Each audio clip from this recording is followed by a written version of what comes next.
Hey, what's going on, Guardians? My name is the Black Link, and if you've been playing through Forsaken, you know there are a lot of secrets, exotics, and all kinds of cool things for you to get into. One of which, of course, is the returning Destiny 1 exotic shotgun, the Chaperone. That's right, the original slug shotty is back, and it's back with a vengeance in Destiny 2. And over the course of this video, we're going to talk to you about exactly how you can get your hands on this exotic shotgun, as well as giving our thoughts on how exactly it works out in the Destiny 2 environment. So, without further ado, let's dive on into the guide. Now, of course, the Chaperone is an exotic slug shotgun that drops from a special exotic bounty titled the Holliday Family History. For those of you Guardians who are veterans of Destiny 1, you might remember a similar thing way back in that game. Now, I've seen this bounty drop from several different places. For me personally, it came after completing a random Crucible match. But I've also seen reports of individuals getting it after entering the Dreaming City for the first time. So it certainly seems like there are different ways to get it to drop, but the only confirmed way that I can put out right now is, of course, PvP. Myself and my buddy Black Fox were both able to get this bounty to drop just by playing Crucible. Anyways, once you've gotten the Holliday Family History quest to drop, your first step will be to talk to Amanda Holliday, and she'll get you started on the next couple of steps. You're going to have to spend a lot of time in Crucible in this, just like the original Chaperone bounty way back in D1.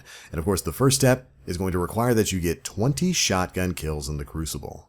Thankfully, due to the weapon slot changes, this should be a lot easier than it would have been with shotguns sitting as power weapons. So grab your favorite shotty, head off into the Crucible, and then get those kills. If you need some recommendations for good shotguns, a lot of stuff like the Perfect Paradox are working really well in PvP right now. If you want some cheesy long-range shotgun kills, and you might be light on Legend of Acreus, you might want to pick up the hand-in-hand green shotgun. It's a bit of a sleeper hit, and it's got a lot of range tied to it, but really any shotgun will work for this step, and it really shouldn't take you that long to get it done. The next step's going to take you a little bit more time. Once you finish your shotgun kills, you'll then be tasked with defeating a certain number of opponents in the Crucible using Void, Arc, and Solar damage. This step as well is pretty straightforward. You're just going to need to get ability kills for all three of the main elements against other Guardians in the Crucible. You're going to need about 30 to 40 kills each.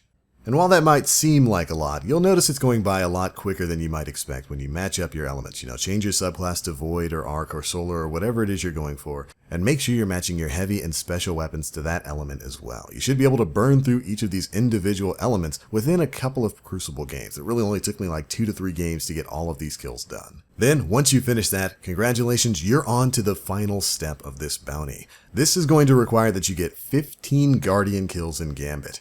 And you can take a breath of air.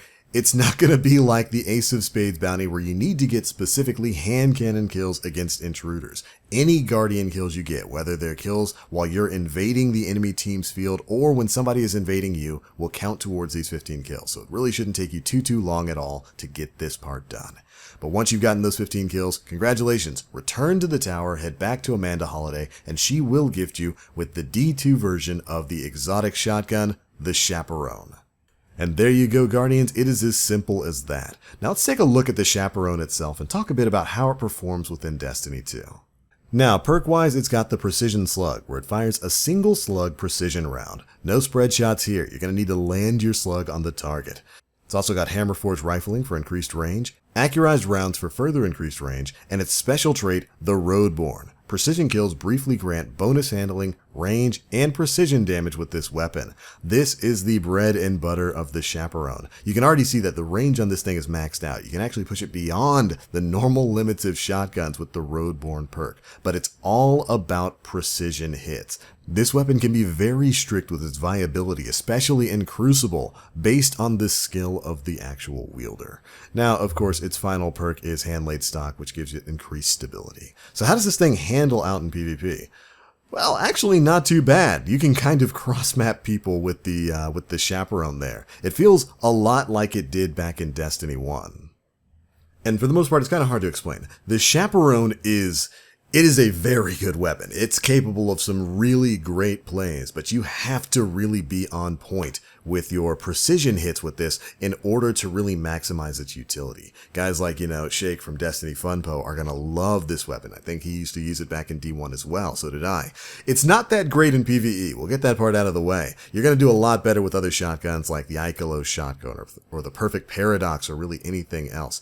Even with the Roadborne perk active, you're not going to be doing too much damage in PvE. This is much more of a PvP weapon where it can really shine.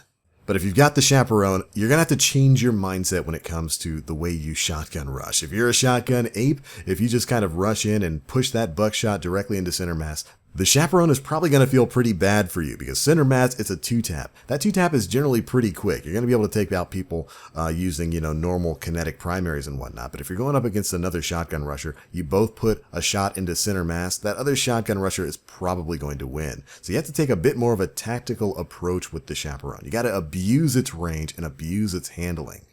If you can keep that steady hand and get that precision kill, you of course activate the Roadborne perk. And the Roadborne perk in this game is gosh darn ridiculous. It gives you a huge boost to your range to the point where you can cross-map people with precision hits. And it also gives you a sizable boost to this gun's handling. And the handling is something that you're really going to notice when that perk goes active. With Roadborne active, you're going to be tearing through people from ranges that they're really not expecting it at. Like, you're going to be competing with fusion rifles and people who are going to be trying to shotgun rush you from down the hall, and you're going to be able to blast them. If you can land that dome shot, you're going to be able to blast them before they have any real chance to retaliate. In the hands of a skilled player, the Chaperone is going to put in some real work within PvP. But you will also notice that you're going to run out of ammo fairly often with this thing, unless you're getting constant kills over and over again. So you might want to tune up your armor a bit to match up with this. Get some shotgun scavenger. Maybe mix that in with some special ammo reserves or shotgun reserves so that you can find more green bricks when you're playing something like Gambit, and you can store more ammo. Because you're definitely going to need it with the Chaperone. But again, if you can get that ammo, if you've got that steady aim, if you're a good precision player who can land that slug right square between the eyes, the Chaperone is going to put in some absolutely serious work for you. I love it. I've been playing around a bit with it in PvP. It feels pretty good. But alright Guardians, that is it for this guide and miniature review on the Chaperone exotic shotgun. Have you gotten it? What do you think about it? Does it feel like it did back in D1, or do you think it feels a little bit better in D2? I gotta say, that extra handling on the Roadborne perk, you really feel it when it goes active on this thing. It feels pretty good in Destiny 2. But that is it for this one, Guardians. Thank you all so much for watching. If you enjoyed, feel free to drop a like, make sure you subscribe, and hit that notification bell to stay up to date with all the latest stuff we're putting out. But I'm out for now. As always, I'm the Black Link. You Guardians, stay frosty.